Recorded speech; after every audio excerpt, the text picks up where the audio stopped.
Good evening. Welcome to left and right. భారతదేశం మొత్తం కులాల ఒక సమ్మిళితమైన దేశం ఇది. ఈ కులాలకు సంబంధించిన సమస్యను పరిష్కరించడంలో రాజకీయ పార్టీలు ముందు ఉండాల్సిందే. కులాలను విస్మరించి రాజకీయ పార్టీలు రాజకీయం చేయడం అనేది సాధ్యం కాదు. ఎందుకంటే మనం కులం పునాదుల మీద నిర్మించబడిన సమాజం భారతీయ సమాజం. అలాంటి పరిస్థితుల్లో రాజకీయ పార్టీలు కులాల సమస్యల కోసం పోరాడాలి తప్ప కులాన్నే సమస్యగా చేసి ఆ సమస్యనే రాజకీయం చేసి దాని చుట్టూ మొత్తం వ్యవస్థను తిప్పుదామంటూ మొత్తం దేశాన్ని రాష్ట్రాన్ని భ్రష్టు పట్టించే కార్యక్రమం ఎందుకు జరుగుతుందో అర్థం కాని పరిస్థితి. ఒక కులం సమస్యల్ని పరిష్కరించాలంటే అధికారంలోకి వచ్చే రాజకీయ పార్టీలైనా ప్రతిపక్షంలో ఉండే రాజకీయ పార్టీలైనా ఆ సమస్యల వేదికగా పోరాడాలి తప్ప మొత్తం కులాన్ని ఒక సమస్యగా చేసుకుని ఆ కులాన్ని రెచ్చగొట్టడమో లేకపోతే ఆ కులం తాలూకు ఓట్ల కోసం దాన్ని పీల్చి పిప్పి చేయడము అనేది ఎంతవరకు సమంజసం అనేది చాలా ప్రధానంగా కనబడుతున్న సమస్య. ఇప్పుడు ఆంధ్రప్రదేశ్లో అదే జరుగుతోంది. కాపు సామాజిక వర్గం చుట్టూ పార్టీలు చక్కర్లు కొడుతున్నాయి. అలా అనుకుని కాపు సామాజిక వర్గం చీలిపోతుందా, కాపు సామాజిక వర్గం ఒకటిగా తమ సమస్యని అధికార పార్టీ మీద ఒత్తిడి తెచ్చి సాధించుకుంటుందా, లేక ఒక వర్గం కాంగ్రెస్ వైపు, ఒకవైపు వర్గం టీడీపీ వైపు, ఇంకో వర్గం చిరంజీవి వైపు, ఇంకో వర్గం పవన్ కళ్యాణ్ వైపు ఇట్లా ముక్కలుగా పీలికలు అయిపోయి కాపులందరూ ఎటు వాళ్ళు అటు ఎవరు పిలిస్తే వాళ్ళ వైపు వెళ్ళిపోతారా అనేదే ఇవాళ ఆంధ్రప్రదేశ్లో జరుగుతున్న చర్చ.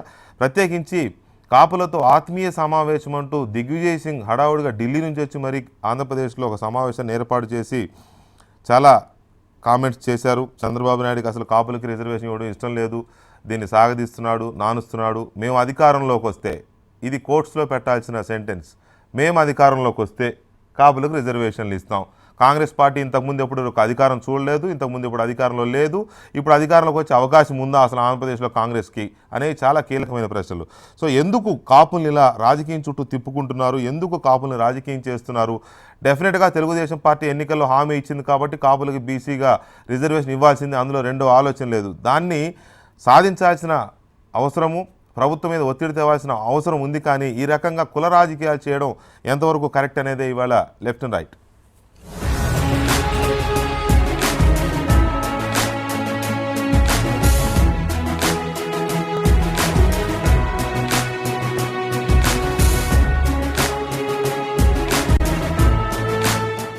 రైట్. కాంగ్రెస్ పార్టీ సీనియర్ నాయకులు, ఆంధ్రప్రదేశ్ శాఖ ఉపాధ్యక్షులు తులసిరెడ్డి గారు, అలాగే కళ్యాణ్ దిలీప్ గారు జనసేన పార్టీ నాయకులు, విక్రమ్ గారు రాజకీయ సామాజిక విశ్లేషకులు, సీనియర్ జర్నలిస్ట్ స్టూడియోలో ఉన్నారు. ఇక చందు సాంబశివరావు గారు తెలుగుదేశం పార్టీ సీనియర్ నాయకులు, అలాగే విష్ణువర్ధన్ రెడ్డి గారు భారతీయ జనతా పార్టీ యువమోర్చా ఆంధ్రప్రదేశ్ శాఖ అధ్యక్షులు విజయవాడ నుంచి మనకి ప్రత్యక్ష ప్రసారంలో అందుబాటులో ఉన్నారు. ముందుగా తులసిరెడ్డి గారు, కాంగ్రెస్ పార్టీకి అధికారం ఇస్తే కాపులకు రిజర్వేషన్ ఇస్తాం, అదే కదా చంద్రబాబు నాయుడు చెప్పి అధికారంలోకి వచ్చాడు. అదే కదా ఆయన చెప్పింది కూడా, అదే చెప్పి అధికారంలోకి వచ్చారు. ఇంకా ఇవ్వలేదు, రిజర్వేషన్ ఇవ్వలేదు, ఏదో కమిషన్ వేసామంటున్నారు, లేకపోతే ఏంటది కార్పొరేషను, ఏదో జాబ్ మేళాలే సంథింగ్ ఒక యాక్టివిటీ నడుస్తుంది. కమిషన్ వేసాం, అది రిపోర్ట్ రాగానే రిజర్వేషన్ దీని వ్యవహారం ముందుకు వస్తుంది అంటున్నారు. ఇప్పుడు మళ్ళీ మీరు కొత్త నినాదం ఏంటంటే మాకు అధికారం ఇవ్వండి, మేము రిజర్వేషన్ ఇస్తాం. ఇంతకుముందు కాంగ్రెస్ పార్టీకి ఇప్పుడు అధికారంలో లేదా? కాంగ్రెస్ పార్టీలో కాపు నాయకులు లేరా?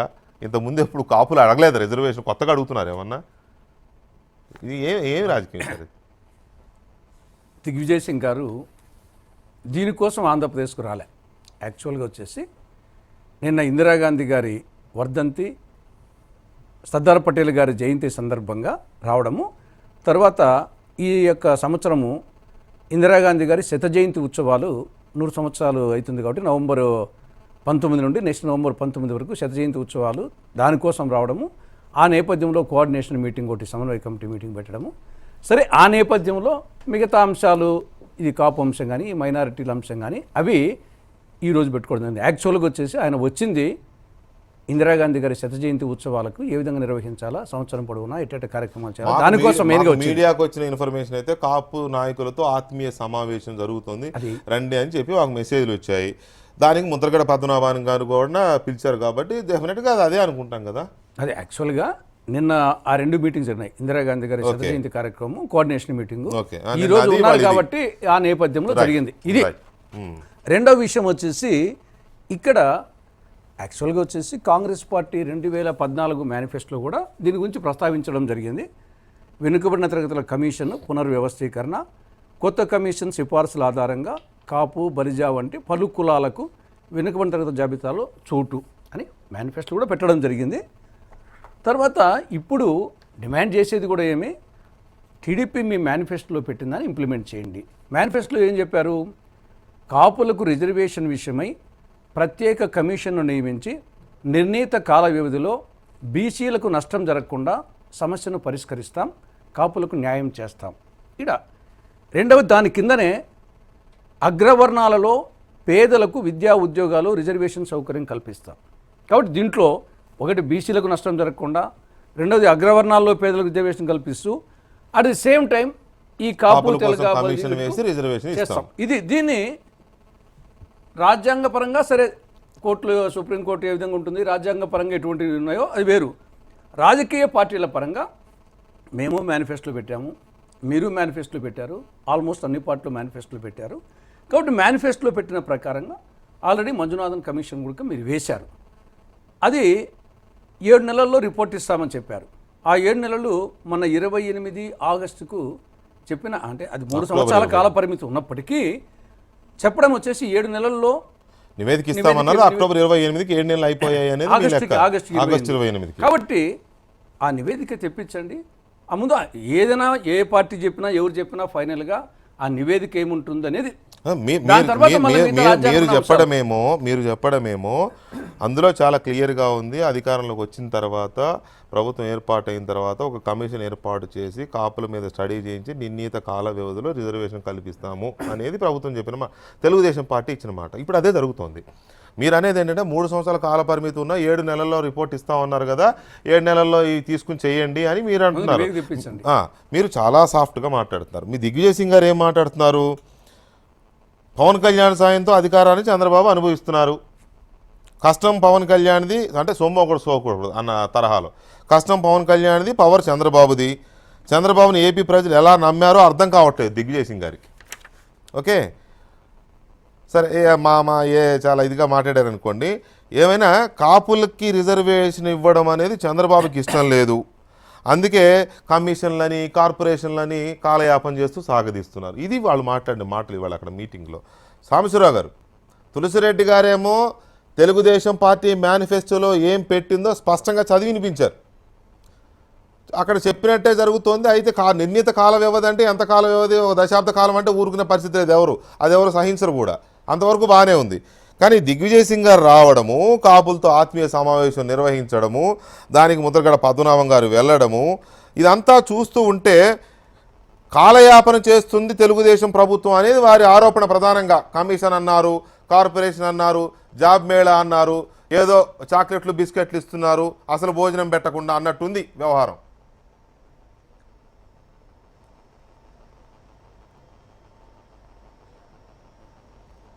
వెంకటకృష్ణ గారు నమస్కారం అండి, అక్కడున్న పెద్దలందరూ కూడా నమస్కారం. నమస్తే. ఇప్పుడు తులసిరెడ్డి గారు మాట్లాడిన దాంట్లో 2014లో కాంగ్రెస్ పార్టీ మేనిఫెస్టోలో కాపుల విషయాన్ని పెట్టిందన్న విషయం ఒప్పుకున్నారు.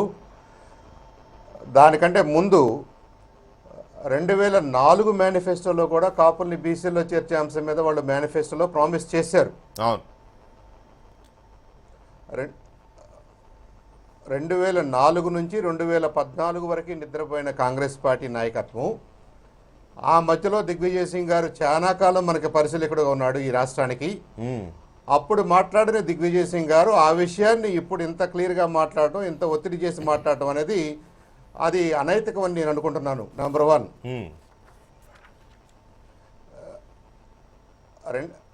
రెండోది, మేము ప్రామిస్ చేసిన దాని ప్రకారంగా మేము ఒక ప్రాసెస్లో, ఇది రాజ్యాంగ ప్రక్రియ కాబట్టి ఆ కమిషన్ చేయాల్సిన పని చేయనిస్తూ, కమిషన్ రిపోర్ట్ వచ్చిన తర్వాత రాజకీయంగా లేదా గవర్నమెంట్ పరంగా ఏం చేయాలో అది చేయడానికి మేము సిద్ధంగా ఉన్నాం. ఈలోపు ఆర్థికంగా వాళ్ళకి సహాయం చేయాలి, కాపులకి ఆర్థికంగా నాకు అర్థమైంది, మీకు రీసౌండ్ వస్తుందని అది అర్థమైంది. ఎలా సహాయం చేయాలో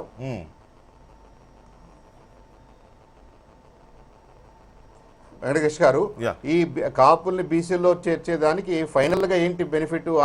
ఆర్థికమైన బెనిఫిట్, ఆ రాజకీయమైన బెనిఫిట్ ఆశిస్తున్నాం. ఈలోపు కార్పొరేషన్ ద్వారా చదువుకోవడానికి కానివ్వండి, ఎంటర్ప్రినర్స్ కానివ్వండి, ఆల్రెడీ బిజినెస్లో ఉన్న వాళ్ళకి ఇంకొద్దిగా మెరుగైన బిజినెస్ చేసుకోవడానికి కానివ్వండి, కార్పొరేషన్ ద్వారా సహాయం చేస్తున్నాం. అలాగే చదువుకునే విద్యార్థులకి హెల్ప్ చేస్తున్నాం. చదువుకున్న విద్యార్థులకి ఉద్యోగాలు తెచ్చుకునే విషయంలో హెల్ప్ చేస్తున్నాం. జాబ్ మేళాల ద్వారా కొంతవరకు హెల్ప్ చేస్తున్నాం. ఇప్పుడు మేము ఏ పని చేసినా కానీ 100% ఆఫ్ ద ప్రాబ్లమ్ సాల్వ్ అవుతుందని నేను అంటలేదు. But these are all our efforts. These are different steps we're taking to improve the stock. ఇప్పుడు మేము కాపుల్ని ఇంప్రూవ్ చేయాలి, వాళ్ళ స్థితిగతుల్ని ఇంప్రూవ్ చేయడానికి తెలుగుదేశం ప్రభుత్వం చేపట్టిన వివిధ కార్యక్రమాలు. ఓకే, దీంట్లో ఇంకా మెరుగ్గా ఎలా చేయాలో కాంగ్రెస్ వాళ్ళు మాట్లాడటంలో తప్పులేదు. ఇంకేదన్నా ఐడియాస్ ఉంటే వాళ్ళు చెప్పడంలో తప్పులేదు. కానీ సున్నా అయిపోయి నిర్వీర్యం అయిపోయిన కాంగ్రెస్ పార్టీ మేము అధికారంలోకి వస్తే దీన్ని చేస్తామని మాట్లాడటం అనేది అది చాలా దురదృష్టకరం. సీనియర్ నాయకుడు దిగ్విజయ్ సింగ్ లాంటి వాళ్ళు అలాంటి మాట్లాడడం చాలా అభ్యంతరకరం కూడా. ముందు వాళ్ళ పార్టీ ఎలా బలోపేతం ఉందో మాట్లాడుకోమనండి. ఇక్కడ కాంగ్రెస్ కాపుల్ని ఎలా పార్టీకి అభివృద్ధి చేయాలో అధికారం కొత్త సలహా కాదు, తెలుగుదేశం పార్టీకి అధికారం కొత్త కాదు. కాంగ్రెస్ పార్టీ చాలా కాలంగా అధికారం చూసింది, తెలుగుదేశం పార్టీ అధికారం చూసింది. ప్రత్యేకించి కాంగ్రెస్ పార్టీనే కాపులకు రిజర్వేషన్ ఇచ్చింది, కాంగ్రెస్ పార్టీనే కాపులకు రిజర్వేషన్ తీసేసింది కూడా. ఆ పార్టీకి ఆ రెండు చరిత్రలు ఆ పార్టీ అకౌంట్లోనే ఉన్నాయి. అధికారంలో ఉన్నటువంటి ఆ రోజు ఉన్నటువంటి ముఖ్యమంత్రులు చేసిన అదే పార్టీ ముఖ్యమంత్రి చేసినా ప్రభుత్వం మీదకే వస్తుంది కదా. ఏదైనా పార్టీ సో కాంగ్రెస్ పార్టీయే ఆ రెండింటికి సమాధానం చెప్పాల్సిన అవసరం ఉంటుంది. 10 ఏళ్ళు అధికారంలో ఉండి సాంబశివరావు గారు రైట్లీ సెట్, ఇదే మన దిగ్విజయ్ సింగ్ గారే పరిశీలకుడుగా ఉండి అప్పుడు గుర్తుకు రాని వ్యవహారం ఇప్పుడు అధికారం ఇవ్వండి ఇస్తామని అనడం అనేది ఎంతవరకు కాంగ్రెస్ పార్టీకి ఉన్న నైతికత అనేది మనం ప్రశ్నించాలి. సరే, మిగతా విషయాలు మళ్ళీ వెళ్దాం మనం. అంటే డెఫినెట్గా కాంగ్రెస్ పార్టీ కాపులకి ఏదైతే 2004లో మేము బీసీలో చేరుస్తామని చెప్పి ఒక అడుగు కూడా ముందుకు వేయలేదో డెఫినెట్గా Congress is responsible for that.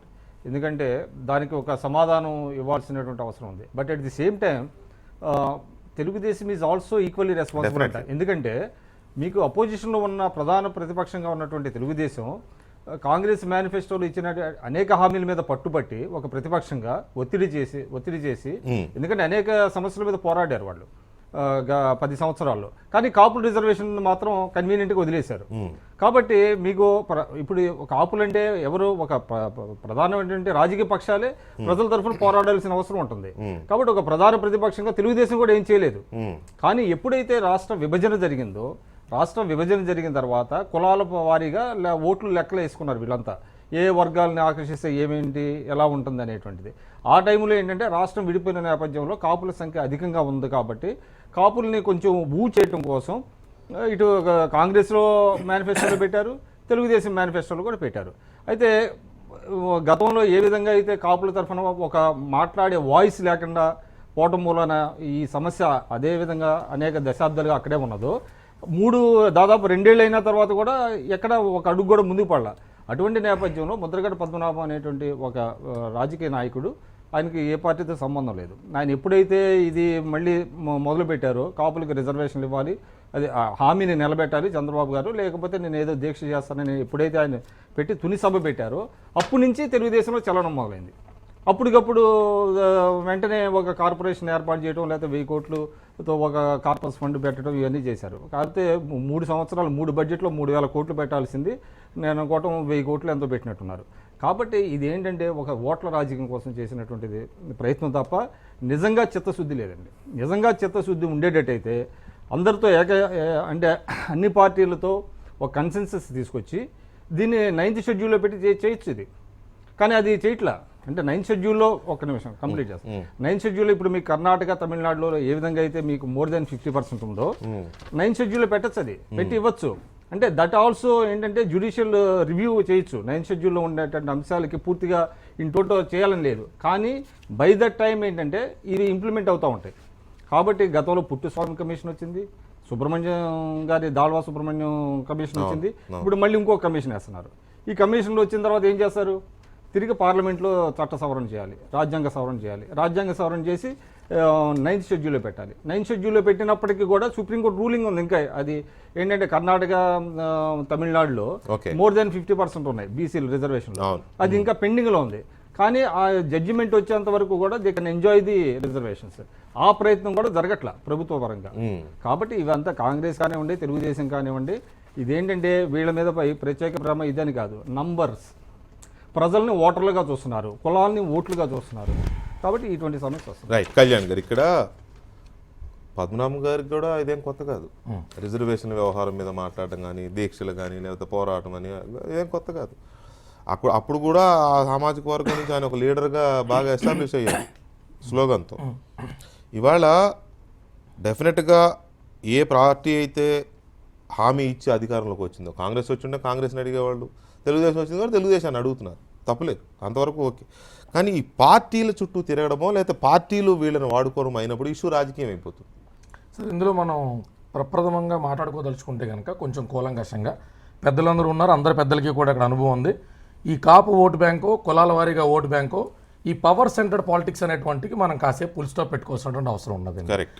ఎంతసేపు కూడా ఒక కాపులుగానే కాస్త నా రజక సోదరులకో, కొండ కుమ్మర సోదరులకో, వాల్మీకులకో, బెత్సులకో కూడా ఎస్సీ ఎస్టీ రిజర్వేషన్లు కల్పిస్తామనేటువంటి ఓకదంపుడు ప్రచారాలు చాలా కాలంగా 2004 నుంచి 2014 దాకా, 2014 నుంచి 2004 ముందు మేనిఫెస్టోలు కూడా మనం తీసి చదువుకుంటే ప్రతి మేనిఫెస్టోలో కూడా ఈ రకమైనటువంటి కులాల వారీగా కులాలను మభ్య పెడుతూ ఎవరైతే లోయర్ కమ్యూనిటీస్ ఉన్నారో, ఆర్థికంగా చితికిపోయి ఉన్నారో వాళ్ళ యొక్క ఆశల్ని క్యాష్ చేసుకుంటూ మనం పవర్లోకి రావాలనేటువంటిది జరుగుతుంది.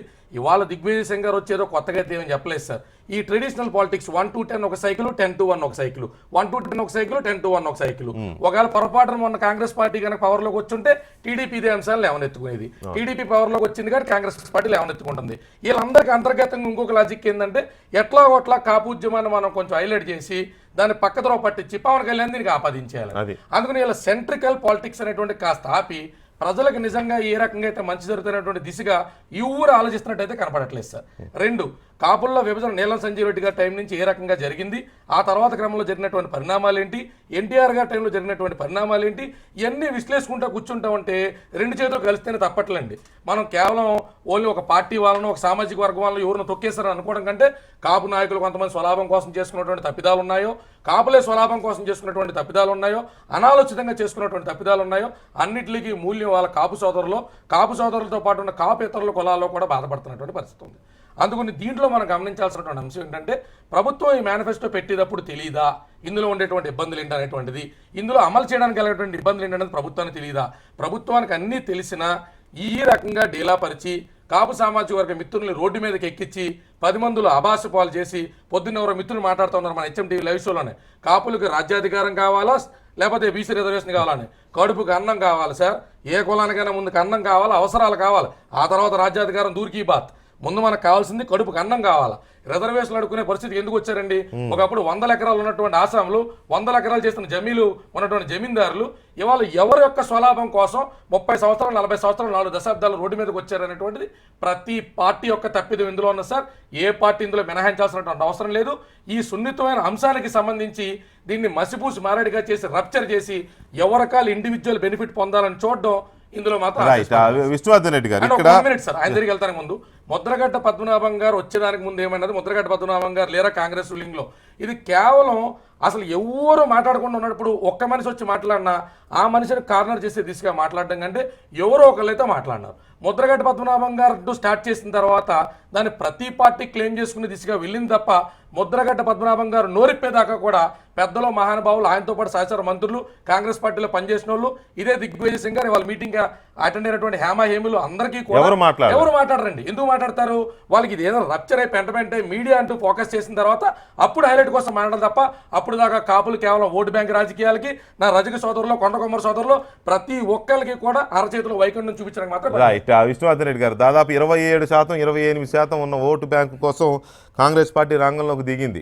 సరే, దీనికోసమే రాలేదు దిగ్విజయ్ సింగ్ గారు, తులసిరెడ్డి గారు వివరణ ఇచ్చినా కూడా ఓకే, దీనికోసం రాలా. నిన్న ఒక పని మీద ఉన్నారు, ఇవాళ పూర్తిగా ఒక పని మీద ఉన్నారు. సో ఈ పరిస్థితుల్లో ఆ ఓటు బ్యాంక్ని ఎలాగా మా అకౌంట్లో వేసుకోవాలంటే మా అకౌంట్లో వేసుకోవాలని పార్టీలు పోటీ పడుతున్న దీంట్లో కాంగ్రెస్ పార్టీ ఒక అడుగు ముందుకేసింది. సో దీన్ని ఆత్మీయ సమావేశాలని నిర్వహించినా లేకపోతే తెలుగుదేశం పార్టీకి చిత్తశుద్ధి లేదన్నా ఏమన్నా కూడా ఎంతవరకు సామాజిక వర్గం కాంగ్రెస్ పార్టీని ఇప్పుడు మళ్ళీ ఓన్ చేసుకుంటుంది?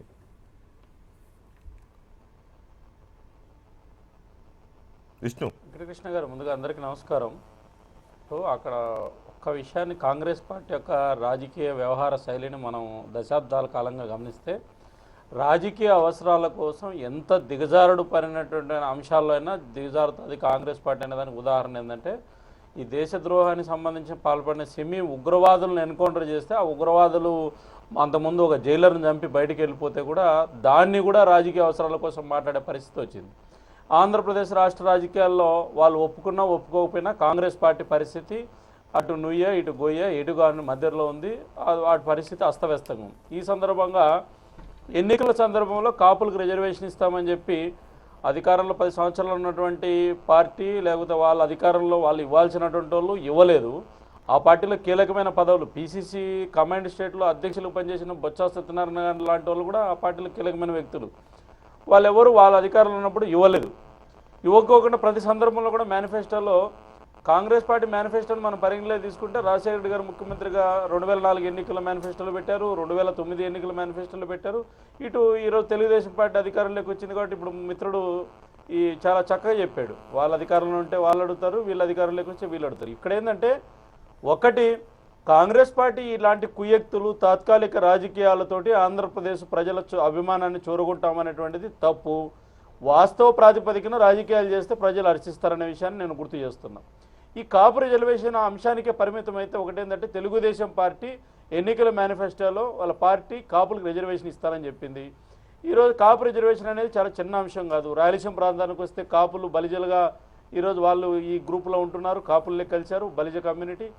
ఈ ఆంధ్ర ప్రాంతాన్ని మధ్యలోకి వచ్చినప్పుడు మనం ఈస్ట్ వెస్ట్ గోదావరి జిల్లాలో ప్రధానంగా కాపులు, అదేవిధంగా ఉత్తరాంధ్రకి వెళ్తే తెలగకు సంబంధించిన వాళ్ళు కేబీటీగా వాళ్ళందరూ ఒక ఆర్గనైజేషన్ ఏర్పడి ఈరోజు ప్రధానమైనటువంటి ఒక కులం కనపడుతుంది. ఒకటి ఎన్నికల్లో ఏదో ఒక కులమే ఆ కులానికి సంబంధించిన వ్యక్తులే ఓట్లు వేస్తే గెలిచేటువంటి చరిత్ర ఈ రాష్ట్ర రాజకీయాల్లో మనం ఇప్పటిదాకా కమాండ్ స్టేట్లో కూడా చూడలేదు. అట్లా నిజంగా గెలవాలంటే ఇప్పుడు కేసీఆర్ గారికి వెలమూలే మాత్రం ఓట్లు వేయాలా, ఇక్కడ జగన్మోహన్ రెడ్డి గారు ఆయన రెడ్డి సామాజిక వర్గం కాబట్టి ఆయనకు రెడ్లు వేయాలా, చంద్రబాబు నాయుడు గారు కమ్మ సామాజిక వర్గం కాబట్టి ఆయన కమ్మ సామాజిక వర్గానికి సంబంధించిన వాళ్ళు ఓట్లు వేస్తే ఇక్కడ ఎవరు ముఖ్యమంత్రులు కానీ అధికారంలోకి వచ్చేదానికి అవకాశమే లేదు. అయితే బలమైన సామాజిక వర్గానికి సంబంధించినటువంటి ఓట్లు కొల్లగొట్టడానికి ఈ ఎత్తుగడలు ఉన్నాయి. ఇదే సందర్భంలో ఒక విషయాన్ని గుర్తుపెట్టుకోవాలి మనం. కాపులకు భారతీయ జనతా పార్టీగా మేము చెప్పేది ఏంటంటే ఖచ్చితంగా వాళ్ళకు రిజర్వేషన్ హామీ ఏదైతే ఇచ్చారో దాన్ని ఏ రకంగా పరిష్కరిస్తారనేటువంటిది తెలుగుదేశం పార్టీ అంతర్గత సమస్య. వాళ్ళైతే న్యాయం చేయాల్సిందే. అదే సందర్భంలో ఈ ప్రధానమైనటువంటి బీసీ కులానికి సంబంధించినటువంటిది కూడా ఈ తెలుగుదేశం పార్టీ అనుకున్నటువంటి ఓట్ బ్యాంకే. ఈరోజు తెలుగుదేశం పార్టీ కూడా ముందు నువ్వు వెనుక గొయ్యి, వీళ్లకు ఇబ్బంది కలగకోకుండా మీరు ఏ రకంగా సాల్వ్ చేస్తారనేటువంటిది కూడా ఈరోజు సమాజానికి చెప్పాల్సిన అవసరం ఉంది. అయితే ఈరోజు కాపులకు బీసీలకు అంతర్గత విషయం అంటారు, కాపుల రిజర్వేషన్ సంబంధించేమో వీళ్ళేమో టీడీపీ అంతర్గత విషయం అంటారు. పిల్లి కొట్టుకుంటే మధ్యలో కోత వచ్చి పట్టుకెళ్ళిపోయినట్టు కాంగ్రెస్ ఏమో బూచికలు చూపించి బీజేపీ లబ్ధి పొందాలనుకుంటది. బీజేపీకి అంత చిత్తశుద్ధి ఉంటే సెంట్రల్ గవర్నమెంట్ లో పవర్ లో ఉంటా టీడీపీతో ఏ రకమైన అవసరం లేనటువంటి ప్రభుత్వం ఉన్నప్పుడు టీడీపీ ఒత్తిడి తీసుకురాలేదా? ఇదే టీడీపీ లాంటి వాళ్ళు తీసుకురాలేరా? ఇదే కాపుల అంశాన్ని పరిష్కరించలేరా? ఎంతమంది కాపులు బొండాలు అమ్ముకుంటున్నారో, ఎంతమంది కాపులు కాయగూర వ్యాపారం చేసుకున్నారో, డైలీ ఇంట్రెస్ట్లు తీసుకొచ్చి పుస్తులు తాకట్టు పెట్టుకున్నారో కాపు సామాజిక సోదరులతో మాట్లాడితే మీకు అర్థమవుతుందండి. ఒక్క నిమిషం ఆగాలి వెంకటకృష్ణ గారు. ఆ మిత్రుడు అర్థం చేసుకోవాల్సింది ఏంటంటే ఇక్కడ టీవీల ముందర ఒక సెన్సిటివ్ అంశాన్ని రాజకీయంగా మాట్లాడదలుచుకోలేదు కాబట్టి నేను కాపులకు రిజర్వేషన్ ఇవ్వాల్సిందనే పదాన్ని వాడుతున్నా. ఇవ్వాల్సిందనే పదమే వాడుతున్నా. ఇంకో విషయం మేము ఎక్కడ కాపుల రిజర్వేషన్ విషయంలో భారతీయ జనతా పార్టీగా మేము ఒక్క నిమిషం ఆగాలి. మీరు ఆవేశపడి మాట్లాడద్దు టీవీలో. ఒక్క నిమిషం ఆగు, కూల్గా మాట్లాడు. వెంకటకృష్ణ గారు మేము చెప్పేది ఏంటంటే కాపుల అంశాన్ని రాజకీయ అవసరాల కోసం ఏ రాజకీయ పార్టీ వాడుకున్నా, లేదా ఇప్పుడు కొత్తగా కొంతమంది పార్టీ పెట్టేసి వాళ్ళు కూడా మేము ఏదో ప్రతినిధులు వేసి ఆ పార్టీ పేరు మీద ఓట్లు వేయించుకోవాలని కొంతమంది ప్రయత్నం చేస్తున్నారు. ఇవన్నీ కూడా కాపు సమాజాన్ని ఓటు బ్యాంకు రాజకీయాలకు వాడుకోవద్దని మేము మాట్లాడుతున్నాం. మీరు కాపులు ఓటు బ్యాంకు రాజకీయాలుగా మీరు అవుతామంటే మరి మనం టీవీలో మాట్లాడే ఒక ప్రతినిధి కాపు సమాజానికి అంతా కూడా ప్రతినిధి కాలేము కదా.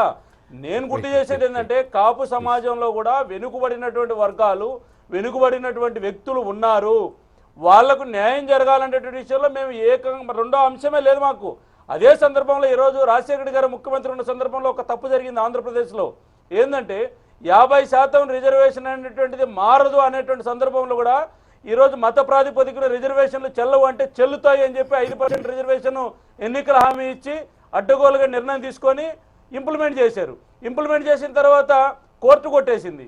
కోర్టు కొట్టేసిన తర్వాత మళ్ళీ ఏం చేశారు? 5 సంవత్సరాలు మైనార్టీలు మోసం చేసి తెలుగుదేశం మళ్ళా పార్టీ 2009 తెలుగుదేశం మళ్ళా ఈ పార్టీ ఎజెండాను ముందర పెట్టి తెలుగుదేశం పార్టీ మళ్ళా ప్రభుత్వం మైనార్టీల్లోనే ఒక మాట దయచేసి విష్ణు, మైనార్టీల్లోనే విష్ణు, మళ్ళా ఒక ప్లీజ్ తెగలను ఒక మాట, బయటికి తీసుకొచ్చి ఒక మాట వినండి, వాళ్ళలోనే దయచేసి ఒక విభజన మాట వినండి, తీసుకొచ్చి దయచేసి ఒక మాట మళ్ళా వినండి, 4% రిజర్వేషన్ ఇచ్చి దయచేసి వాళ్ళని ఒక మాట వినండి. తెలుగుదేశం పార్టీ భారతీయ జనతా పార్టీ సంకీర్ణ ప్రభుత్వం ఉంది ఏపీలో, కేంద్రంలో కూడా ఎన్డీఏ భాగస్వామి తెలుగుదేశం. మంజునాథ కమిషన్ రిపోర్ట్ ఇచ్చిన తర్వాత తెలుగుదేశం పార్టీ దాన్ని బిల్ చేసి పార్లమెంటుకు పంపిస్తే ఆమోదించాల్సింది బీజేపీనే, దాన్ని రిజర్వేషన్ కల్పిస్తూ చట్టం చేయాల్సింది బీజేపీనే. బీజేపీ సిద్ధంగా ఉందా? మీరు వీళ్ళని తిట్టారు, వాళ్ళని తిట్టారు, బాగుంది, రైట్. కొత్త వాళ్ళు వస్తున్నారు, కొత్త వాళ్ళు అందరూ రాజకీయం చేస్తున్నారు, బాగా చేస్తున్నారు. ఇప్పుడు తెలుగుదేశం పార్టీ నిజాయితీగా నీతిగా నిలబడి రిజర్వేషన్ మీ కోర్టుకు పంపిస్తే మీరు రెడీగా ఉన్నారా? బీజేపీకి చిత్తశుద్ధి ఎంత దీంట్లో?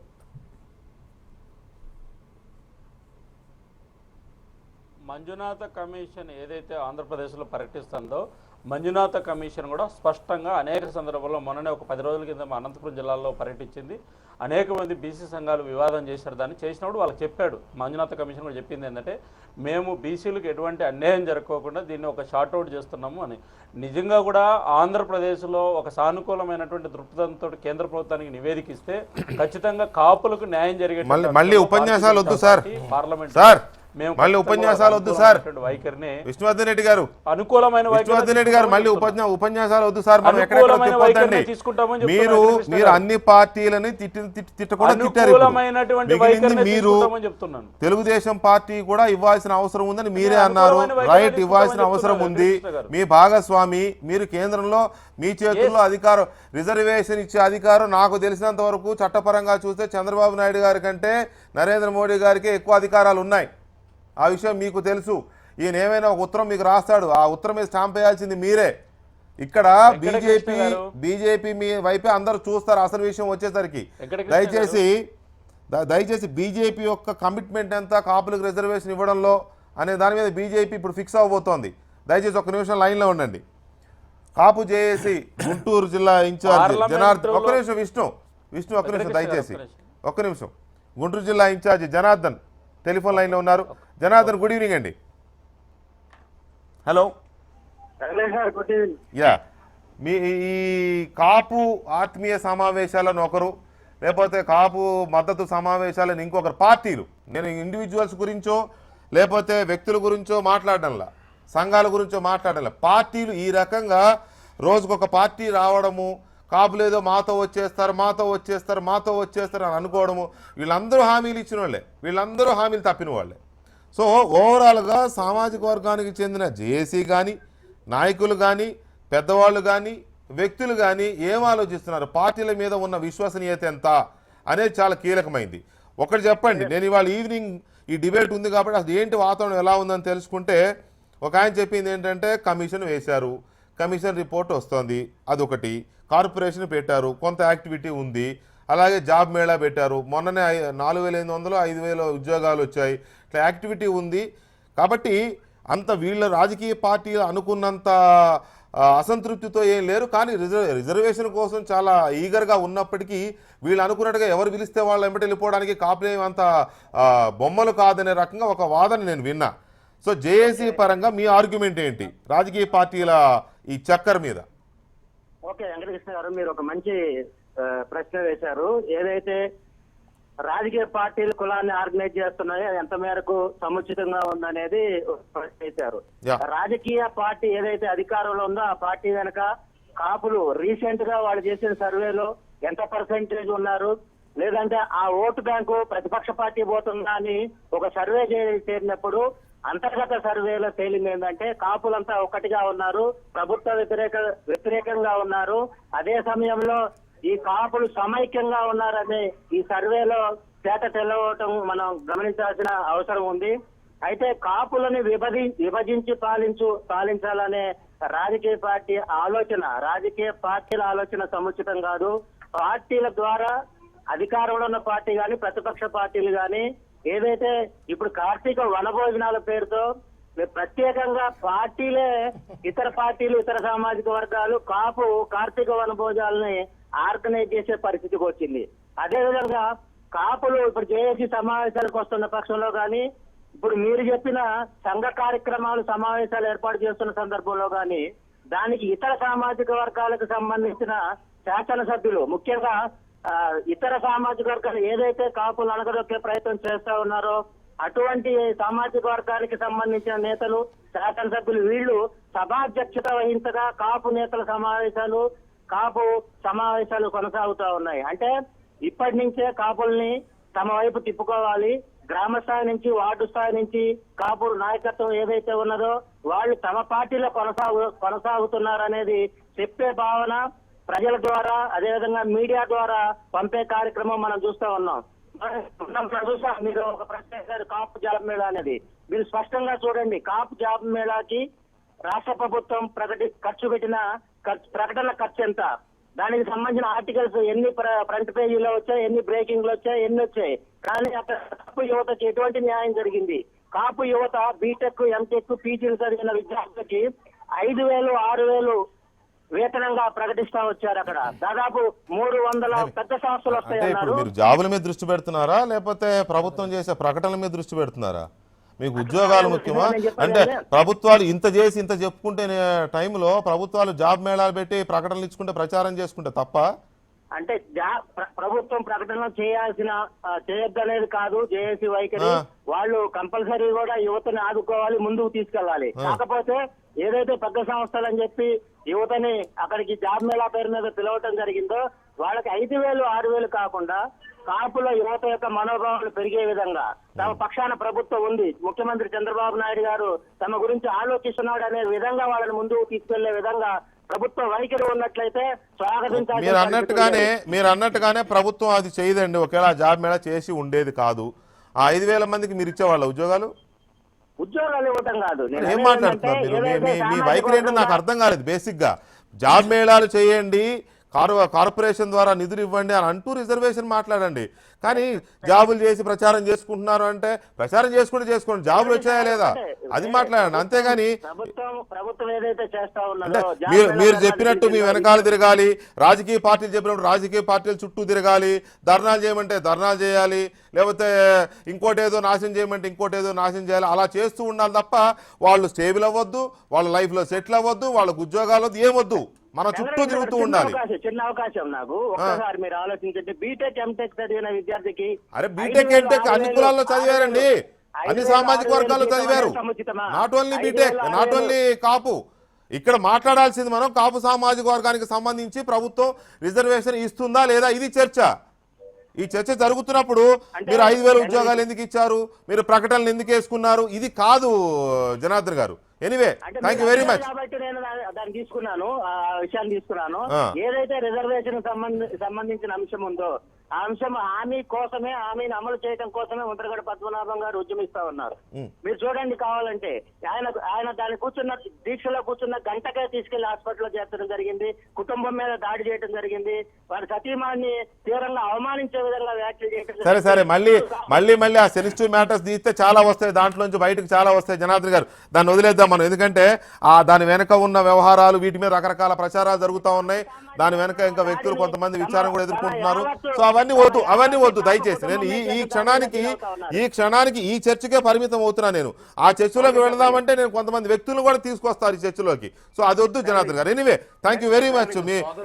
మీ కోరిక ఫలించాలని నేను కోరుకుంటున్నా. Thank you very much. అయితే ఇక్కడ మొత్తంగా చూస్తే కాంగ్రెస్ పార్టీ తీసుకున్న స్టెప్ కానీ, వైఎస్ఆర్ కాంగ్రెస్ పార్టీ తీసుకున్న స్టెప్ కానీ, లేదా పవన్ కళ్యాణ్ విషయంలో జరుగుతున్న రాజకీయం కానీ, తెలుగుదేశం పార్టీ ఏం చేస్తుంది, అసలు మొత్తంగా కాపులకు రిజర్వేషన్ ఇస్తే ఎవరెవరు లాభపడబోతున్నారు, ఇప్పుడున్న తాజా పరిస్థితుల్లో కాంగ్రెస్ పార్టీ కాపు రిజర్వేషన్ల మీద ఎందుకు ఇంత ఫోకస్ చేస్తుంది, ఎందుకు ఇంత ప్రేమ చూపిస్తుంది, ఇంత ఆత్మీయంగా కాపులను ఎందుకు దగ్గరికి చేసుకుంటుంది, 10 ఏళ్ళు గుర్తుకురాని రిజర్వేషన్ల అంశం ఇప్పుడే ఎందుకు గుర్తుకు వస్తుంది అంటే ఒక చిన్న ఎగ్జాంపుల్.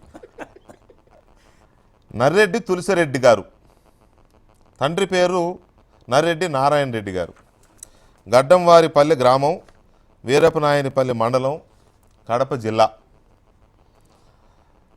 జాతి మతం హిందూ, కులం తులసిరెడ్డి గారిని ఎవరైనా తులసిరెడ్డి గారు రెడ్డి గారు అనుకుంటారు కదండి. నా దగ్గర ఉందండి ఆయన క్యాస్ట్ సర్టిఫికేట్, కాపు. దాదాపుగా 60% మంది రెడ్లకు కాపు కులం సర్టిఫికెట్ ఉంది వాళ్ళ జిల్లాల్లో. రాయలసీమ జిల్లాలో. నాట్ ఓన్లీ రాయలసీమ, మిగతా జిల్లాలో కూడా రెడ్లు చాలామంది కాపు సర్టిఫికేట్లే ఉన్నాయి వాళ్ళకి ఫర్ వేరియస్ రీజన్స్. చాలా కాలంగా తులసిరెడ్డి గారు చిన్నప్పటి నుంచి కాపు సర్టిఫికేట్ ఉంది అని అంటే దాదాపుగా ఇక మీ పిల్లలు, మీ తండ్రి, చాలామందికి మీ సోదరు అందరు. సో ఇట్లా ఒక బలమైన సామాజిక వర్గం కాపులుగా బయటేమో రెడ్లుగా చలామణి అవుతున్నారు రాజకీయాల్లో, ఎడ్యుకేషన్స్లో, ఎంప్లాయ్మెంట్లో, సర్టిఫికేట్స్ వాళ్ళకి ఇప్పటివరకు రిజర్వేషన్ లేదు కానీ కాపులుగా చలామణి అవుతున్నారు. రేపు నిజంగానే కాపుల్ని బీసీల్లో చేరిస్తే ఇప్పుడు అనుకుంటున్నట్టుగా కాపు, బలిజ, ఒంటరి, తెలగ ఈ కులాలు ఎంతో రెడ్డి కూడా అంతే. వెంకటకృష్ణ గారు ఒక్క నిమిషం సార్, ఒక్క నిమిషం. మీరు అప్పుడే స్పందించకండి. మీరు స్పందించడానికి కొంచెం టైం తీసుకుంటా దయచేసి, కొంచెం ప్లీజ్. దాని మీద కాదు, నేను 60%నే అన్న, 100% అల్లే.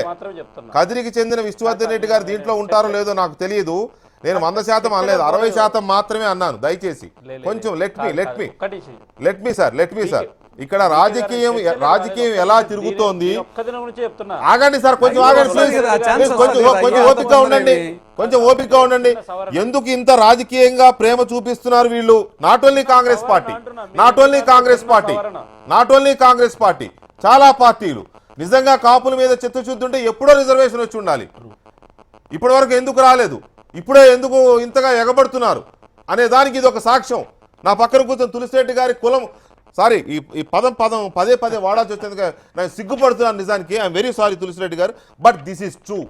మనకు కొట్టిపారేలేని ఒక వాస్తవం ఏంటంటే రేపు ఆంధ్రప్రదేశ్లో కాపులకు రిజర్వేషన్ వస్తే తులసిరెడ్డి గారు లాంటి పెద్దరెడ్లకు చాలా మందికి బీసీలోకి వెళ్ళిపోతారు.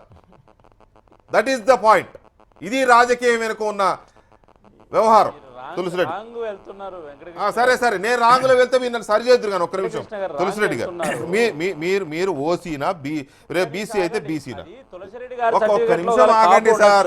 తులసిరెడ్డి గారికి మీరు అడ్వకేటా చెప్పండి. తులసిరెడ్డి గారికి మీరు అడ్వకేటా? సాధారణంగా సర్టిఫికెట్లలో కూడా రెడ్డి కాపు అని ఉంటుంది అంటున్నా. రెడ్డి కాపు అని ఉందా? మీకు రెడ్డి కాపు అని ఉన్నదా? నేను మళ్ళీ అడుగుతున్నా, మీకు రెడ్డి కాపు అని ఉన్నదా? అవును వికే గారు మీకుంది, కానీ తులసిరెడ్డి గారికి లేదు. నేనేం చేసేది? నా తప్ప అది. వీరపనాయనపల్లి ఎంఆర్ఓ అలా ఇవ్వలేదు. వీరపనాయనపల్లి మండలాధికారి వారికి కాపు అని మాత్రమే ఇచ్చాడు, రెడ్డి కాపు అని ఇవ్వలేదు. అది నా తప్పు కాదు. దయచేసి ఒక్క నిమిషం మీరు ఓపికగా ఉండండి. తులసిరెడ్డి గారు, కాపులకి రిజర్వేషన్ ఇస్తే లాభపడేది మీరు కూడా. ఇది డెఫినెట్గా ఇది కాంప్లికేటెడ్ ఇష్యూ. ఇది నేనే కాదు, నీలం సంజీవ్ రెడ్డి గారికి ఇదే ఉంది, కోట్ల సూర్యప్రకాష్ రెడ్డి, విజయభాస్కర్ రెడ్డి గారికి ఇదే ఉంది, నల్లారి కిరణ్ కుమార్ రెడ్డి గారికి ఇదే ఉంది. కాబట్టి రాయలసీమలో నెల్లూరు, ప్రకాశం జిల్లాల్లో ఆల్మోస్ట్ రెడ్లందరూ అక్కడ కాపులు అంటారు. కాపు అంటే ఫార్మింగ్ కమ్యూనిటీ. కాబట్టి ఇది మరి ఈ లోపల కొంచెం ఏమైనా మార్పులు వచ్చిండొచ్చేమో కానీ జనరల్గా మా జనరేషన్ అంతా ఆల్మోస్ట్ ఆ 6 జిల్లాలలో 95% ఓన్లీ కాపు అని మాత్రమే ఉంటుంది. 95? నేను 60 అన్నా. ఈ లోపల ఒక లేటెస్ట్ జనరేషన్ మారుతుంది. మీ పిల్లలకి కాపనే ఉంది కదా? నా పిల్లలకి కాపే ఉంది. మరి ఇంకా అయిపోయింది లేటెస్ట్ జనరేషన్, మీ పిల్లలే జనరేషన్. కాబట్టి ఇది డెఫినెట్గా వచ్చేసి ఒక కాంప్లికేటెడ్ ఇష్యూ అవుతుంది. రెండవది, ఇది ఎందుకంటే ఓవరాల్గా కాంగ్రెస్ పార్టీ ఆత్మీయ సభకు సంబంధించిన నేపథ్యంలో చర్చ జరుగుతూ ఉంది. కాబట్టి ఇక్కడ కాంగ్రెస్ పార్టీ ఒక ప్రతిపక్ష పార్టీగా అనేక ఇష్యూస్ మీద ఫైట్ చేస్తూ ఉంది. దీంట్లో ప్రత్యేక హోదా మీద అనేక ఉద్యమాలు చేసింది, రాయలసీమకు, ఉత్తరాంధ్రకు స్పెషల్ డెవలప్మెంట్ ప్యాకేజీ మీద అనేక ఉద్యమాలు చేసింది, విభజన చట్టంలో 108 సెక్షన్ల మీద అటు స్టీల్ ప్లాంట్కి కానీ, ఇటు దుగరాజపట్నం కానీ, ఇటు రైల్వే జోన్ కానీ అనేక అంశాల మీద ఫైట్ చేస్తూ ఉంది. తెలుగుదేశం పార్టీ ఎన్నికల మేనిఫెస్టో దాదాపు 600 హామీల మీద చేస్తూ ఉంది. మొదటి సంతకం, తొలిరోజు సంతకాల మీద ఫైట్ చేస్తూ ఉంది. కాబట్టి అవినీతి మీద కానీ, దుబారా మీద కానీ, రాజధాని విషయంలో కానీ అనేక అంశాల మీద ఫైట్ చేస్తూ ఉంది. ఆ నేపథ్యంలో మేనిఫెస్టోలోని ఒక అంశం మీద, ఇది కూడా మేనిఫెస్టోలో ఉంది కాబట్టి అది కూడా ఆ నేపథ్యంలో చేపట్టడం జరిగింది. కీలకమైన హామీ ఇది, కీలకమైన హామీ. 27% మంది ప్రజలు సంబంధించిన అంశం కాబట్టి డెఫినెట్ గా వచ్చేసి అనేక అంశాలు పెద్ద ఉద్యమం జరుగుతుంది. ఇది రెండవది వచ్చేసి మీరు చెప్పినట్లు 2004, 2009లో మరి కాంగ్రెస్ ఎన్నికల మేనిఫెస్టోలో ఉందా లేదు నేను పూర్తిగా చూడలేదు, కానీ ఒకవేళ ఉంటే ఆ రోజు దాన్ని నిలయకుంటే ప్రతిపక్ష పార్టీల ఫెయిల్యూర్. ఒకవేళ కాంగ్రెస్ పార్టీ అధికార పార్టీగా నేను యాక్చువల్గా 2004, 2009 కరెక్ట్గా చూడలేదు, నేను అందుకే 2014 తెచ్చాను, అది చూపించాను. రైట్. ఒకవేళ ఆ రోజు ఉండి దాన్ని ఇంప్లిమెంట్ చేయకుండా ఉంటే ఆ రోజు ప్రతిపక్ష పార్టీలుగా అవి అడగకపోవడం ప్రతిపక్ష పార్టీల ఫెయిల్యూర్, అప్పుడు అడగనందుకు కాపులు ఫెయిల్యూర్. డెఫినెట్గా అంతే కదా, ఇప్పుడు అంతే కదా. ఇప్పుడు ఎవరైనా ప్లీజ్ కాబట్టి ఇప్పుడు మేము 2004లో హామీ పెట్టి ఉంటే అది ఇవ్వనందుకు అడగకపోవడం ప్రతిపక్ష పార్టీల ఫెయిల్యూర్ అంటే పార్టీలో ఉన్న కాపు నాయకులు ఫెయిల్యూర్, ప్రతిపక్ష పార్టీల్లో ఉన్న కాపు నాయకులు ఫెయిల్యూర్, ముద్రగడపన పద్మనాభం గారి failure, Kalyan failure, Vikram failure, అందరు ఫెయిల్యూర్, చిరంజీవి ఫెయిల్యూర్, అందరు ఫెయిల్యూర్ కదా. కాబట్టి ఇప్పుడు మేనిఫెస్టోలో పెట్టిన దాన్నే అటు బీసీలకు అన్యాయం చేయొద్దు, ఓసీ అగ్రవర్ణాలు ఉండే ఈబీసీలకు కూడా రిజర్వేషన్స్ అని చెప్పినారు, దాన్ని ఇంప్లిమెంట్ చేయమంటున్నాం. కానీ ఇక్కడ ఓవరాల్గా ఇంకా రాజకీయంగా పరంగా వదిలిపెడితే ఫైనల్గా రాజ్యాంగ పరంగా జరగాల్సిందే.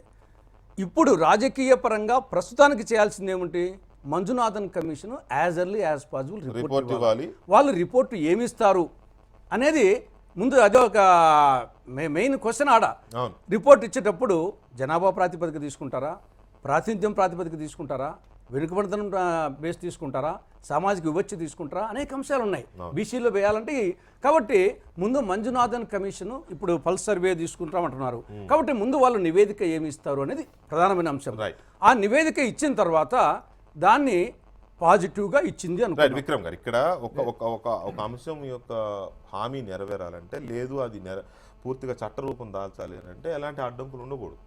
బీసీ కమిషన్ వారు మంజునాథ్ కమిషన్ ఆల్రెడీ కొన్ని జిల్లాల్లో పర్యటిస్తున్నప్పుడు రేపు వాళ్ళు రిపోర్ట్ పాజిటివ్గా ఇచ్చి కాపులకు రిజర్వేషన్ ఇవ్వాలని పాజిటివ్గా ఇచ్చి నిజంగానే ప్రభుత్వం చిత్తశుద్ధితో, ఒకవేళ అనుకుందాం తెలుగుదేశం ప్రభుత్వం చిత్తశుద్ధితో రిజర్వేషన్ కట్టుబడి ఉండి చేద్దాం, ఇది మా కమిషన్ రిపోర్ట్ ఇచ్చి చెప్తే రేపు పొద్దున ఈ రెడ్లకు సంబంధించి రెడ్డి సామాజిక వర్గానికి వారు అన్నారు 95% అని, ఇది గనక ఎవరైనా అడ్డుపడితే వీళ్ళు ఎలా కాపులు అవుతారు, మొత్తం మెజారిటీ అయిపోతుంది కమ్యూనిటీ. ఇప్పుడు 27% అంటున్నారు, అప్పుడు ఇంకో 10-15% యాడ్ అవుతుంది. ఇప్పుడు ఆ పాయింట్ వస్తే మళ్ళీ బ్రేక్ పడుతుంది, ఎవరో వెళ్తారు. దాన్ని ప్రిటెక్స్ట్ గా మనం తీసుకోవాల్సిన అవసరం లేదు. ఎందుకంటే ఫస్ట్ ఆఫ్ ఆల్ ఈ సమస్య వేరు, ఆ సమస్య వేరండి. ఫస్ట్ ఆఫ్ ఆల్ మీరు వారికి ఇప్పుడు రెడ్డి సామాజిక వర్గం రాయలసీమలో కాపులుగా ఉంటే దాన్ని ఏం చేయాలనేది దట్ ఈస్ లేటర్. ఫస్ట్ కాదు విక్రమ్ గారు, దయచేసి మీరు దాన్ని లేటర్ అనకండి. తులసిరెడ్డి గారే కోర్టుకు వెళ్తారు, అయ్యా నేను కాపు సర్టిఫికేట్ ఉంది, నాకు కూడా రిజర్వేషన్ వర్తిస్తుందని. అంటే నేను రాయలసీమ నుంచి అనేక మంది ముఖ్యమంత్రులు అయ్యారు కదా, అయ్యారు. రాయలసీమ రాజకీయ నాయకులందరికీ ఆ విషయం తెలుసు కదా. అవును, కాంగ్రెస్ పార్టీలో కానివ్వండి, తెలుగుదేశంలో పార్టీలో కానివ్వండి, వేరే పార్టీలో కానివ్వండి, ఈ హామీని వాళ్ళు మేనిఫెస్టోలో పెట్టినప్పుడు పార్టీలు చర్చించరండి. ఇటువంటి రిపర్కషన్స్ రేపొద్దున ఇటువంటి సమస్యలు వస్తాయని వాళ్ళు చర్చించరా? మరి అది తెలియకుండానే పెట్టేస్తారా? అది అవకాశాన్ని బట్టి వాడుకుంటారు. రాజకీయ పార్టీ సంగతి మీకు తెలియదే ఉంది. అంటే వాడుకుంటారు. దీన్ని ప్రిటెక్స్ట్ గా పెట్టి ఇవ్వకపోవటం, లేకపోతే దాన్ని రేపొద్దున ఏమొస్తుంది అనేది పక్కన పెడదామండి. First of all this has to be resolved. ఏదైతే హామీ ఇచ్చారో Manjunath commission may examine it, మనం దాంట్లో డిస్ప్యూట్ లేదు. కాకపోతే ఇది ఉన్నది కాబట్టి అది చేస్తే రేపొద్దున ఏదో వస్తుంది అని అనుకోవడానికి కాదు. అది ఫస్ట్ ఆఫ్ ఆల్ ఏంటంటే, నేను ఇంకోటి కూడా చెప్తున్నా, సరే గతంలో కాంగ్రెస్ పార్టీ ఏం చేసింది, తెలుగుదేశం పార్టీ ఏం చేసింది అనేది కాదు, ఒక ఇష్యూ వచ్చింది. ఆ ఇష్యూని ప్రభుత్వం రిజాల్వ్ చేయాల్సిన బాధ్యత ప్రభుత్వం మీద ఉన్నది. కాబట్టి ఇవాళ కాంగ్రెస్ పార్టీ సమావేశాలు పెట్టినా, ఆత్మీయ సమావేశాలు పెట్టినా, ఏ సమావేశాలు పెట్టినా కొంత ప్రెషర్ బిల్డప్ చేయడానికి ప్రభుత్వం మీద ఉంటుంది. ప్రభుత్వం రిజాల్వ్ చేయడానికి అది ఉపయోగపడుతుంది. తద్వారా కాపులకు కొంత మేరకు న్యాయం జరగడానికి ఆస్కారం ఉంది. కాబట్టి ఇవాళ ఎవరైనా కూడా ఏ పార్టీలో ఉన్నప్పటికీ కూడా దాన్ని అభ్యంతరం పెడతానికి లేదు. తెలుగుదేశంలో ఉన్నటువంటి కాపులు కానివ్వండి, ఏ పార్టీలో ఉన్నటువంటి కాపులు కానివ్వండి, వాళ్ళకి ఏంటంటే రాజకీయపరమైన సిద్ధాంతాలు ఉన్నాయి. ఆ సిద్ధాంతాల ప్రకారం వాళ్ళు పోరాడచ్చు అదంతా. బట్ ఇది వచ్చేటప్పటికి ఒక సామాజిక అంశం కాబట్టి అందరూ కూడా దానికి ఏమీ అభ్యంతరం పెట్టాల్సిన అవసరం లేదు. తెలుగుదేశం పార్టీ వాళ్ళైనా, జనసేన అయినా, మన బీజేపీ వాళ్ళైనా, కాంగ్రెస్ వాళ్ళు చేసినటువంటి కార్యక్రమాన్ని సరే దిగ్విజయ్ సింగ్ ఏం మాట్లాడారు ఏంటి అనేది పక్కన పెట్టండి వాళ్ళ రాజకీయ కోణం నుంచి. బట్ రాజకీయ కోణం నుంచి అని మీరు అంటున్నారు.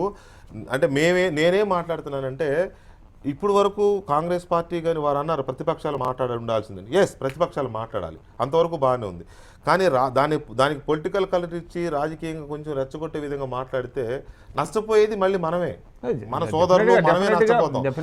అక్కడ దానికి బ్రేక్ పడకపోతే ఇబ్బంది అవుతుంది అనేదే నా ఇది. ఇక్కడ విష్ణువర్ధన్ రెడ్డి గారు వస్తాను, మీ దగ్గరికి వస్తాను. విష్ణువర్ధన్ రెడ్డి గారు ఇప్పుడు చెప్పండి, మీరు నాకేదో చెప్పారు, అభ్యంతరం ఏదో చెప్పారు, చెప్పండి ఇప్పుడు చెప్పండి. ఒకవేళ రిజర్వేషన్ అంటూ తెర మీదకి వస్తే అప్పుడు ఇది పెద్ద హడ్డీలు అవుతుందేమో, హడ్డీలు కాకుండా ఉండాలంటే ఏం చేయాలి? అప్పుడే రిజర్వేషన్ వచ్చినట్టు ఫీల్ అవుతున్నారా మీరు? అనకండి, మీ మీద నమ్మకంతో వస్తుందని అనుకుంటున్నాను. లేదు, అంతకుముందు బ్రేక్లో ముందు ఒక విషయం అడిగారు. పార్లమెంటు ముందుకు ఒకవేళ రాష్ట్ర ప్రభుత్వం దీన్ని ఒక సమస్యను పరిష్కారం చేసుకొని పంపితే మీరు ఏం చేస్తారనేటువంటిది 100% భారతీయ జనతా పార్టీగా కాపుల పట్ల ఒక సానుకూల వైఖరి, కాపుల రిజర్వేషన్ పట్ల ఒక సానుకూల వైఖరి ఖచ్చితంగా ఉంటుంది. భారతీయ జనతా పార్టీగా మేము ఖచ్చితంగా వాళ్ళకి న్యాయం జరిగేటువంటి విషయంలో మా సపోర్ట్ ఉంటుందనే విషయాన్ని గుర్తు చేస్తున్నారు. రెండోది ఏంటంటే వెంకటకృష్ణ గారు, ఇది చాలా సున్నితమైనటువంటి సమస్య. మెజారిటీ ప్రజానికానికి సంబంధించిన రిజర్వేషన్ను కల్పించేటువంటి ఒక కీలకమైన అంశము. కాబట్టి రాష్ట్ర ప్రభుత్వం కూడా ఎన్నికల సందర్భంలో 2004లో కాంగ్రెస్ పార్టీ, 2009లో కాంగ్రెస్ పార్టీ, 2014లో తెలుగుదేశం పార్టీ ఈ యొక్క కాపుల రిజర్వేషన్ సంబంధించినటువంటిది ఇది చాలా చిన్న అంశంగా వాళ్ళేం పరిగణలోకి తీసుకోలేదు. అయితే నేను ఈరోజు గుర్తు చేసేది ఏంటంటే, ఈరోజు కాపుల రిజర్వేషన్ సంబంధించిన విషయంలో ఈరోజు ఈ రాష్ట్రంలో ఉన్నటువంటి తెలుగుదేశం ప్రభుత్వం ఒక అడుగు ముందుకేసింది. దాని మీద ఒక కమిషన్ అపాయింట్మెంట్ చేసింది. ఆ కమిషన్ క్షేత్రస్థాయిలో పరిశీలన చేస్తుంది. అయితే దీన్ని నాంచుకోకుండా ఇప్పటికే 2.5 సంవత్సరాల కాలపరిమితి అయింది కాబట్టి మంజునాథన్ కమిషన్ ఒక శాస్త్రీయమైనటువంటి ఒక నివేదికను ఖచ్చితంగా బయట పెట్టాల్సినటువంటి అవసరం ఉంది.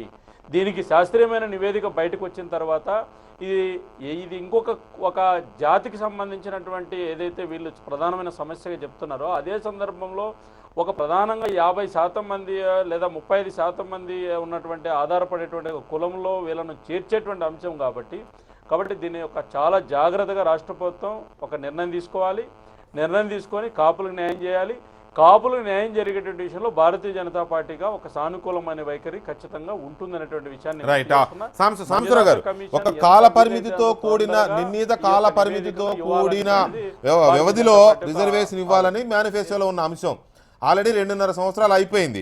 కమిషన్ రిపోర్ట్ ఈ పార్టీకే వాళ్ళు చెప్పిన దాని ప్రకారం టైం ఉండొచ్చు 3 ఏళ్ళు, కానీ 7 నెలలు అన్నారనేది తులసిరెడ్డి గారు గుర్తు చేశారు రైట్లీ. అయితే ఇక్కడ ఎప్పట్లోగా రిపోర్ట్ వస్తుంది? ప్రభుత్వం యొక్క కమిట్మెంట్ ఏంటి? కాపుల్ని బీసీలో చేర్చాలా వద్దా అనే అంశం కాదు ప్రధానమైన అంశం. నిజంగా నాకు అర్థమైంది ఏంటంటే, కాపుల్ని బీసీలో చేర్చడానికి రాజ్యాంగపరమైనటువంటి సపోర్ట్ కోసం కాపుల స్థితిగతుల మీద చేయడానికి మాత్రమే మంజునాథన్ కమిషన్ ఉపయోగపడుతుంది. వాళ్ళు మంజునాథ్ కమిషన్ కాపుల్ని బీసీలో చేర్చాల్సిన అవసరం లేదు అనే పరిస్థితి అయితే రాదండి వెంకటకృష్ణ గారు. అలాంటి అవకాశమే లేదు. కాబట్టి నేను ఆ క్వశ్చన్ మీద ఫోకస్ చేయట్లేదు. మనం కాపుల్ని రిజర్వేషన్ బీసీలో చేర్చాలి అన్నప్పుడు కాపుల స్థితిగతుల మీద ఒక సైంటిఫిక్ బేస్ ఉండాలి. కాబట్టి మనం పార్లమెంట్కి వెళ్ళినా ఆ తర్వాత ఏదైనా కోర్టులో ఫైట్ చేయాల్సిన అంశాలు వచ్చినా ఈ పరిస్థితి అంతా కూడా ఒక డాక్యుమెంట్గా ఉపయోగపడాలి, ఒక రీసెర్చ్ డాక్యుమెంట్గా ఉపయోగపడాలి, ఒక స్టేట్ ఆఫ్ ద ఆర్ట్గా ఉపయోగపడాలనేది మంజునాథన్ కమిషన్ ముందున్నటువంటి మేజర్ గోల్ అని నేను అనుకుంటున్నాను. తర్వాత విక్రమ్ గారు ఏమన్నారంటే, ఈ విషయంలో ఏ పార్టీ వాళ్ళు సహకరించినా, ఏ పార్టీ వాళ్ళు డిమాండ్ చేసినా కాపులకి సంతోషమే. ఇన్ఫ్యాక్ట్ కాపుల స్థితిగతులను అర్థం చేసుకుని కాపుల్ని బీసీలో చేర్చాల్సిన అవసరం ఉందనుకున్న తెలుగుదేశం పార్టీ కూడా అది అవసరమే.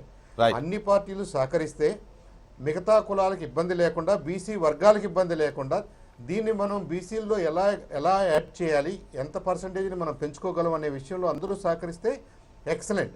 ఇవాళ కాంగ్రెస్ వాళ్ళు చేసిన ఒకే ఒక అబ్జెక్షనబుల్ థింగ్ ఏంటంటే, అంతటితో ఆగిపోలేదు వాళ్ళు. మేము అధికారంలోకి వస్తే మేము చేస్తామనే మాటను చూసారా, అది చాలా దుర్మార్గపు ఆలోచన. ఇప్పుడు జరిగేలాగా సహకరించాలి, మనం కూడా దానికోసం ఒత్తిడి తీసుకోవాలంటే మాకే అభ్యంతరం లేదు. Telugu Desam party is committed to that. మేము అధికారంలోకి వస్తే అనే మాట కోసం మేము వాళ్ళని అబ్జెక్ట్ చేస్తున్నాం. అది రాజకీయం చేయటం అంటాం. అలాంటి రాజకీయం ఇక్కడ కళ్యాణ్ గారు చాలా మంది రాజకీయ పార్టీలకు నాయకత్వం 3 నిర్ణయాల్లో కాపుల్ని బీసీలో చేర్చడం అయితే ఒక్క నిమిషం సార్, సాంబశివరావు గారు ఒక్క నిమిషం ప్లీజ్ ఒక్క నిమిషం నా ఆడియో ఏదో కట్ అయినట్టుంది. ఒక్క నిమిషం. రైట్, రాజకీయ పార్టీలలో చాలా మంది నాయకులు ఉంటారు, చాలా మంది నాయకత్వం వహిస్తూ ఉంటారు. ఎందుకు చిరంజీవి రాగానే చిరంజీవి నాడు తోచేశారు అందరు కలిసి. ఇప్పుడు పవన్ కళ్యాణ్ మీద అదే ఒక రకంగా, అంటే నేను ఈ పదం వాడొచ్చో లేదో నాకు ఎందుకు అది కాన్స్పిరసీ అనిపిస్తోంది.